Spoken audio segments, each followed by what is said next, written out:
Hello investors, welcome to इनसाइडरपीडिया।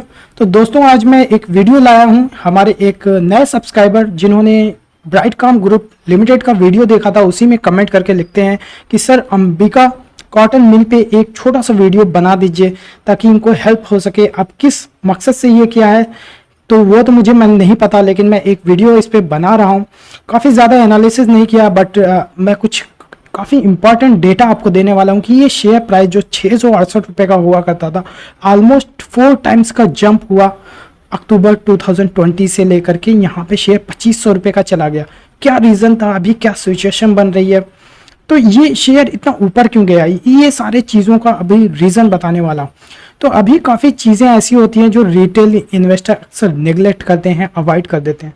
वो अक्सर ये होता है कि कंपनी की शॉर्ट टर्म प्रॉफिटेबिलिटी। तो इसी पर मैं आज डिस्कस करूंगा अंबिका जो है कॉटन पे, ताकि अगर कोई पीक पर लेकर के बैठा हो इस शेयर को, जैसे उस टाइम जो है 2500 रुपये का ट्रेड कर रहा था, अभी फिर नीचे काफ़ी नीचे चला गया, अभी 1800 रुपये का। तो काफ़ी लोगों को यहाँ पे जो लिए होंगे टॉप पे, इनको काफ़ी लॉस हो रहा होगा। 2700 रुपये का शेयर प्राइस चला गया था। तो इसी पर मैं डिस्कस कर बताऊंगा, कुछ एनालिसिस, कुछ डेटा और फैक्ट्स पे बात करेंगे ताकि आप जो है एक इन्फॉर्म डिसीजन ले सकें। तो अभी जैसे बात करें कि अगर हम इसका जो है लॉन्ग टर्म का पीएनएल देखें तो यहाँ से यहाँ तक का, तो थोड़ा सा देखने को ये पता लगता है कि 2015 से लेकर 2019 तक का 20%, 20%, 20%, 19%, 20% का ऑपरेटिंग प्रॉफिट मार्जिन रहा हुआ करता था। और 2021 में भी 20% का था, लेकिन 2022 में ये 29% और 28% का हो गया, जो कि 8% की काफ़ी ज़्यादा बढ़ोतरी देखने को मिल रही है। इसी की वजह से ये शेयर प्राइस जो है काफ़ी तेज़ी से ऊपर जाना शुरू कर दिया। तो चलिए देखते हैं कि क्या ऐसा रीज़न था, लॉन्ग टर्म में ये सस्टेनेबल है या नहीं है। एक आप जो है गोल्डन लाइन आप जो है लिख करके रख लीजिए, नोट करके रख लीजिए कि अगर आप लॉन्ग टर्म इन्वेस्टर हैं तो हमेशा लॉन्ग टर्म प्रॉफिटेबिलिटी को चेक करें। कंपनी शॉर्ट टर्म में कभी कभी ऐसा होता है कि ज़्यादा प्रॉफिट बनाती है। चलिए एक और एग्जांपल है मेरे सामने, वो भी मैं दिखाता हूँ। जैसे अगर यहाँ पे बात करें दीपक फर्टिलाइजर, इसका भी कुछ ऐसा ही सीन था। शेयर प्राइस जो है 300 रुपये से जो है 500 रुपये ट्रेड कर रहा था, लेकिन 500 रुपये से अभी जो है जंप हो गया, ऑलमोस्ट डबल हो गया। बहुत ही शॉर्ट 6 महीने में ऑलमोस्ट शेयर प्राइस डबल। तो इसके पीछे का रीजन अगर देखें तो ऑपरेटिंग प्रॉफिट मार्जिन जो 15, 12, 18% का हुआ करता था, पिछले 2 क्वार्टर से 25%, 24% का हो गया। तो खैर आज मैं दीपक फर्टिलाइजर पे डिस्कशन नहीं करने वाला हूं, आज मैं अंबिका कॉटन पे डिस्कशन करने वाला हूं कि ये कंपनी का जो है करंट टाइम में प्रॉफिटेबिलिटी जो आप देख सकते हैं कि ये जो तकरीबन 20-19% हुआ करती थी, आज 29%, 28%। और पिछले क्वार्टर की बात करें तो ये तकरीबन 30% 3 क्वार्टर रही थी, अभी फिर गिर करके 23% हो गई है। तो ऐसा होता क्यों है, तो चलिए मैं इसके लिए आपके लिए लाया हूं कुछ कैलकुलेटर बना करके, और मैंने पिछले 4 सालों का डेटा इसमें लिया है। जून 2021 क्वार्टर का, सितंबर 2021 क्वार्टर का, जून 2021 टू, और ये जो लेटेस्ट क्वार्टर था जून 2022।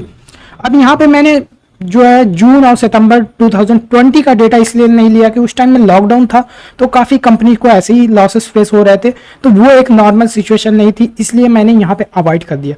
अगर हम गौर से देखें तो यहाँ पे जो इनका ऑपरेटिंग प्रॉफिट मार्जिन जो हुआ करता था 19% का था, सितंबर में 15% का हुआ, और जून में 30% का हुआ, और करेंट टाइम में 23% का है, जो कि फिर जून 2029 से जो है ये भी 4% एक्स्ट्रा है।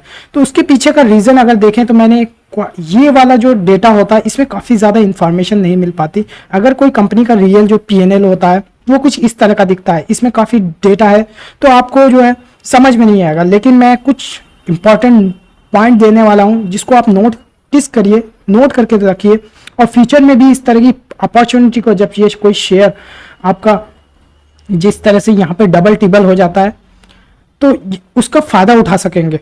तो यहाँ पे एक चीज होती है change in inventory of finished good in trade, इसको जो है नोट करके लिखिए। ये अगर नंबर जैसे ही अगर पॉजिटिव में होता है तो मतलब कंपनी को इन्वेंट्री लॉस हुआ है, या और अगर कोई निगेटिव में ये नंबर होता है तो कोई कंपनी को अगर फायदा हुआ है, क्योंकि उसका रॉ मटेरियल का जो प्राइसेस हैं वो बढ़ गया है। तो ऐसा क्यों होता है, देखिए ये बिजनेस करती है कॉटन का, और कॉटन के प्राइसेस पास्ट में काफ़ी ज़्यादा बढ़ गए हैं, क्योंकि 1-2 कंपनी मेरे और वॉच लिस्ट में है, इसलिए मुझे कॉटन के प्राइसेस, जैसे लक्स इंडस्ट्रीज जो अंडरगारमेंट कॉटन के जो होते हैं वेस्ट जो है ये बनाती है, तो इसके भी कुछ जो है रॉ मटेरियल प्राइसेस बढ़ गए थे। तो अर्निंग कॉन्फ्रेंस कॉल होती है तो उसमें पता लग जाता है, और ये जो इन्वेंट्री गेन और लॉस वाली चीज़ है इस यहाँ से पता लग जाता है कि रॉ मटेरियल के प्राइसेस बढ़ रहे हैं।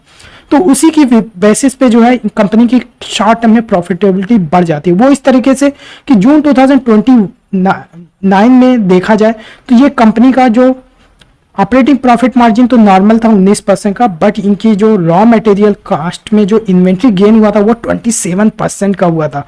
यानी जो उनके रॉ मटेरियल थे 27% जो है कंपेयर करें रेवेन्यू से तो 27% का तकरीबन इन्वेंट्री गेन हुआ था। वहीं पे अगर बात करें तो कॉस्ट ऑफ मटेरियल गुड्स वो 87% का था।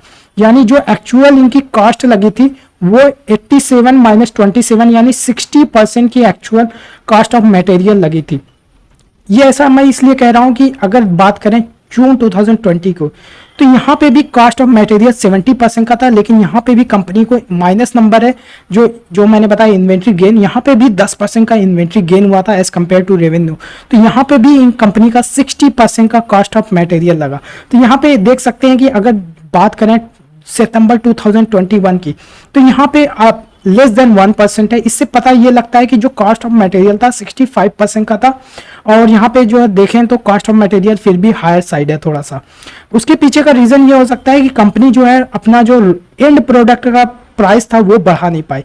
अभी एक और चीज देखें कि जो जून 2021 में था नो इन्वेंट्री जो है इन्वेंट्री गेन जो है रियली 1.5% का हुआ करता था 1.6% का, बट इनका कॉस्ट ऑफ मटेरियल 52% का जो कि काफी कम था। वहां पे ऐसा इसलिए हुआ कि कंपनी का जो रॉ मटेरियल प्राइसेस बढ़ रहे थे, लेकिन कंपनी ने जो अपना एंड प्रोडक्ट है उसका प्राइसेस काफी हाई कर दिए थे। तो अभी हमने काफी कुछ इसी डेटा से काफी कुछ करके हमने एक्चुअल रीजन जानने की कोशिश की तो क्या होता है।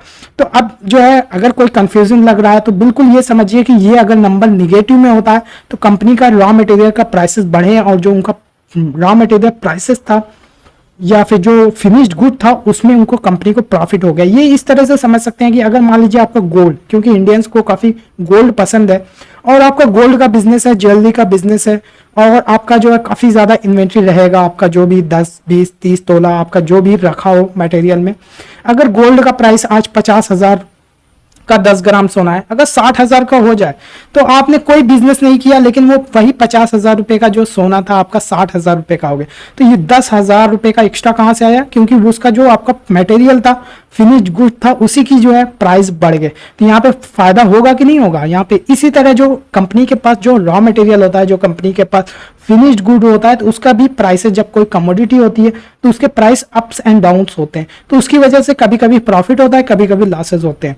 तो यही चीज इसमें चल रही है। तो इसको समझने के लिए हमेशा जो है मैं किसी भी कंपनी का अगर कोई कमोडिटी का बिजनेस कर रही है तो यहाँ पे आकर मैं ये वाला सेक्शन जरूर चेक करता हूँ, change in inventories of work in progress. ये जो सेक्शन होता है यहाँ पे अगर नंबर निगेटिव में है तो कंपनी को जो है इन्वेंट्री गेन हो रहा है, अगर पॉजिटिव में है तो कंपनी को इन्वेंट्री लॉसेज हो रहे हैं। जैसे इस क्वार्टर में जो है जून 2001 में रियली 1% से ज्यादा। लेकिन अगर यहाँ पे देखा जाए तो ब्रॉड लेवल पे यही समझ में आ रहा है कि ये नेगेटिव ही नंबर है, यानी रॉ मटेरियल के प्राइसेस जो है या इन्वेंट्री जो है इनका प्राइसेस बढ़ रहे हैं।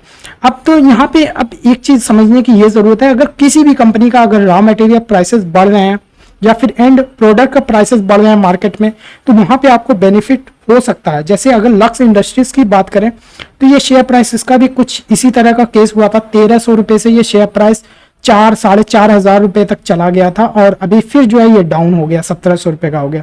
अभी इसके पहले जो मैंने कंपनी दी उसमें भी कुछ सेम केस हुआ, जो है आपका दीपक फर्टिलाइजर में, ये भी जो है ऊपर जा रहा था और ये पीक टाइम है, हो सकता है इसके बाद ये शेयर नीचे जाए।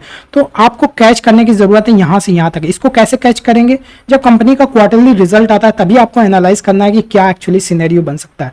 तो चलिए अब चलते हैं जो करंट टाइम में इन्वेस्टेड है अंबिका कॉटन में, इसका सही पीई जो है काफी कम दिख रहा है, 5.6 का दिख रहा है। तो हम देखते हैं कि इसका एक्चुअल प्रॉफिट क्या होना चाहिए।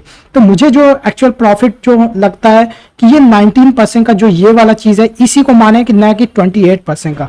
तो अगर कोई कंपनी 61 करोड़ का प्रॉफिट कर रही है तो मतलब 584 रेवेन्यू पे 61 करोड़ का प्रॉफिट कर रही है, तो सिंपली मैं क्या करता हूं कि 61 को डिवाइड करता हूं 584 से, 584 से मल्टीपल डिवाइड कर देंगे तो 0.10 आती है, यानी नेट प्रॉफिट मार्जिन कंपेयर करते हैं रेवेन्यू से तो 0.1 आ रही है। और अगर रेवेन्यू की बात करें, टोटल रेवेन्यू जो है यहाँ पे आपकी 987 रेवेन्यू है, तो 987 को हम इसमें मल्टीप्लाई कर देंगे 987, तो यहाँ पे आपको निकल जाएगा एक्चुअल कंपनी का प्रॉफिट जो कि 103 करोड़ आ रहा है। और कंपनी का पिछले 12 क्वार्टर में यहाँ पे प्रॉफिट करें तो 183 का प्रॉफिट दिख रहा है, बट नॉर्मल बेसिस पे इस कंपनी का प्रॉफिट जो मेरा डेटा जो एनालिसिस कह रहा है वो 103 का प्रॉफिट होना चाहिए, एक्चुअल 183 का प्रॉफिट है। तो अगर एक्चुअल जो नॉर्मल होता है उससे अगर पी कैलकुलेट करें 1032 को हम जो है 103 से डिवाइड कर देते हैं 103 से, तो इसका पी एक्चुअल पी निकल के आ जाएगा 10 का।